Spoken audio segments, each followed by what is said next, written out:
primero hablemos del ciclo sexual. El ciclo sexual femenino es el conjunto de cambios fisiológicos, anatómicos, bioquímicos y neuroendocrinos que ocurren en el cuerpo de la mujer para permitir la reproducción.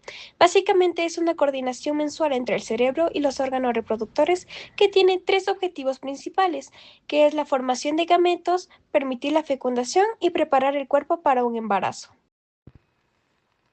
En el control del ciclo sexual femenino participan tres estructuras principales: el hipotálamo, la hipófisis y los ovarios.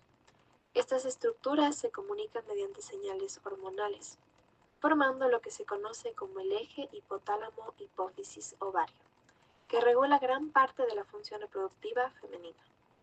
El hipotálamo libera una hormona llamada GnRH, o hormona liberadora de gonadotropina.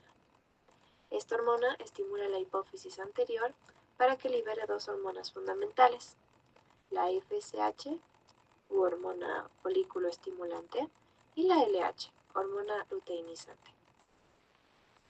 La hormona folículo estimulante actúa principalmente al inicio del ciclo ovárico, estimulando el crecimiento y la maduración de los folículos ováricos dentro del ovario.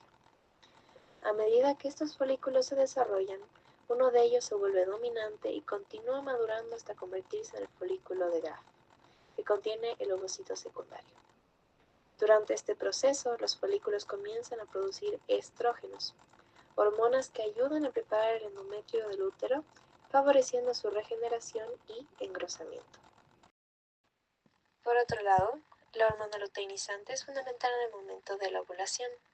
Cuando ocurre un aumento brusco de esta hormona, conocido como pico de LH, se produce la ruptura del folículo maduro y la liberación del ovocito secundario. Después de la ovulación, el folículo que queda en el ovario se transforma en el cuerpo lúteo, una estructura que produce principalmente progesterona.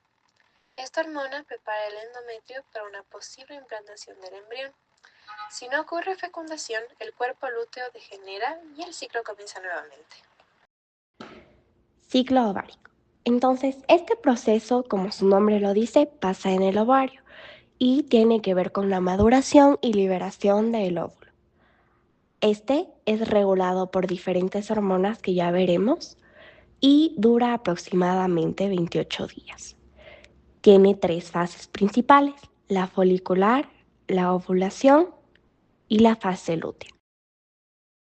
Ahora voy a hablar yo de la fase folicular, que dura del día 1 hasta el día 14. Entonces, la fase folicular empieza con el primer día de menstruación.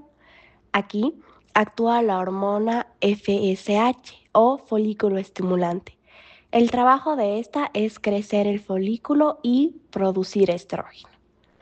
Una vez que el folículo crece y está maduro, se le conoce como folículo de Graf, y este está lleno de líquido que contiene el ovocito secundario, que va a servir ahora para la ovulación, que sucede aproximadamente alrededor del día 14. Entonces, como se puede observar en la gráfica, la hormona FSH tiene su pico más o menos en el día 7 de la fase folicular, y aquí arriba se puede observar cómo el folículo va evolucionando hasta convertirse en un folículo maduro y poder expulsar el líquido que contiene el ovocito secundario. Después de la fase folicular del ciclo ovárico, pasamos a la fase de ovulación. Este de aquí sucede en el día 14. Aquí el folículo de Graf, que es el más grande que se puede ver en la parte derecha, se rompe para permitir la liberación del ovocito secundario, el cual es captado por la trompa de falopio. Una vez que el óvulo sale, lo que queda del folículo no desaparece. Este de aquí se transforma en el cuerpo lúteo, una estructura amarilla prominente. Como vemos en la parte izquierda, si no hay fecundación, este cuerpo lúteo inicia un proceso de degradación hasta convertirse en el cuerpo blanco o corpus albicans, cerrando así el ciclo en el ovario. Ahora, analizando la gráfica, entenderemos qué controla estos cambios. Como sabemos, en la fase folicular empieza a elevarse el nivel de LH, luteinizantes, que sería la línea morada que podemos ver en la gráfica.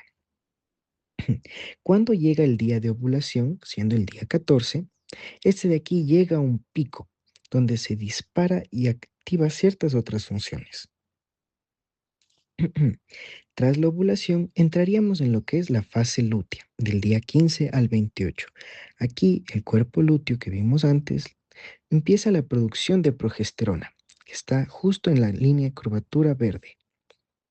Esta de aquí es una hormona vital porque, como vemos en la parte inferior de la gráfica del ciclo uterino, hace que el endometrio se vuelva grueso y secretor para recibir un posible embarazo. Finalmente, tenemos dos caminos. Si hay un embarazo, el cuerpo lúteo se mantiene y la progesterona sigue alta. Pero, sin fecundación, el cuerpo lúteo se degenera, los niveles de hormonas caen y el endometrio se desprende, iniciando nuevamente el ciclo. El ciclo uterino es el proceso mensual donde el útero se prepara para un posible embarazo. Vamos a conocer sus tres fases principales. Todo comienza con la fase menstrual. Si no hay embarazo, el útero desprende el endometrio, el tejido que había preparado. Esto es lo que conocemos como periodo de menstruación y suele durar de 3 a 7 días. Hacia el día 6 inicia la fase proliferativa. Bajo el efecto de los estrógenos, el endometrio comienza a regenerarse, se vuelve más grueso y se prepara para la siguiente etapa. Esta fase dura hasta el día 13, justo antes de la ovulación. Finalmente, del día 15 al 28 entramos en la fase secretora o lútea. Ahora es la progesterona la que manda. El endometrio se vuelve mucho más grueso, vascularizado y glandular. Su objetivo, estar perfectamente listo para recibir y nutrir al embrión. En resumen, el ciclo uterino es un reloj biológico de precisión, una coreografía hormonal diseñada para renovar el útero y prepararlo mes tras mes para la posibilidad de crear una nueva vida. Ahora vamos a hablar de lo que es el calendario en el que se visualiza cómo transcurren ambos ciclos, que es el ovárico y el útero. Comenzamos del día 1 al 14. En el ciclo ovárico apenas ha pasado la fase folicular.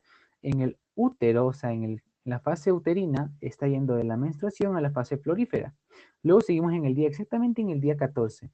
Aquí ocurre la ovulación en el folículo de Graf. En el ciclo uterino aún no ha pasado ningún proceso extra. Del día 15 al 28 se encuentra la fase lútea del cuerpo lúteo en el ciclo ovárico, y en el ciclo uterino se encuentra la fase secretora, que aquí, como se dijo anteriormente, está listo para tener algún embrión. En la parte final, en el ciclo ovárico, está el cuerpo blanco, y en el uterino la nueva menstruación. Estos son el calendario, cómo se visualizan los ciclos. Podemos concluir al fin y al cabo que todos estos procesos se realizan de forma ordenada para permitir lo que es fecundación, embarazo y preparación del sitio donde se va a implantar el embrión. Básicamente todo esto nos demuestra lo totalmente complejo y organizado que es nuestro cuerpo para la creación de un nuevo ser. Eso ha sido todo. Muchas gracias.